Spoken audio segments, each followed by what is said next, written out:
Hi అండి, అందరికీ నమస్కారం. Welcome to Shyamla regular blogs. ఎంతో సింపుల్గా అండ్ ఈజీగా చేసేసుకునే ఈ తాలింపు రైస్ని ఎలా చేయాలో ఈ వీడియోలో చూపించేస్తాను.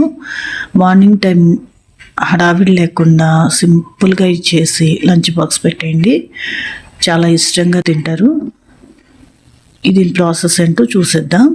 ఈ వీడియోని స్కిప్ చేయకుండా చివరి వరకు చూడండి. మీకు కనుక ఈ వీడియో నచ్చినట్లయితే లైక్ చేసి షేర్ చేసి సబ్స్క్రైబ్ చేయండి, ఛానల్ని సపోర్ట్ చేయండి.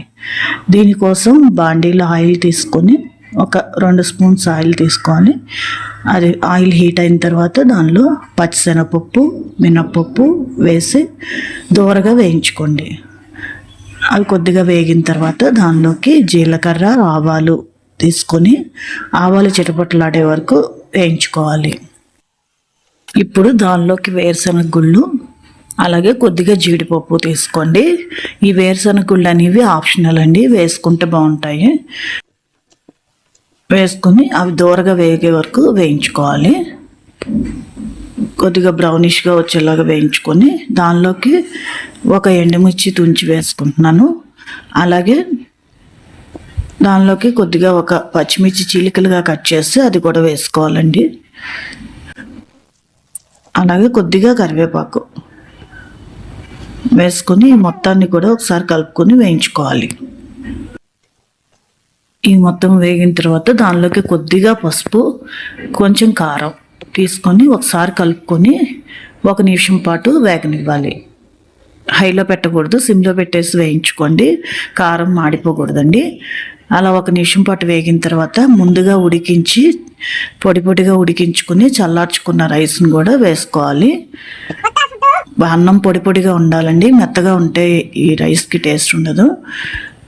దానిలోకి సరిపడినంత సాల్ట్ వేసుకొని ఈ మొత్తం కలిసేటట్టు బాగా కలుపుకోవాలి.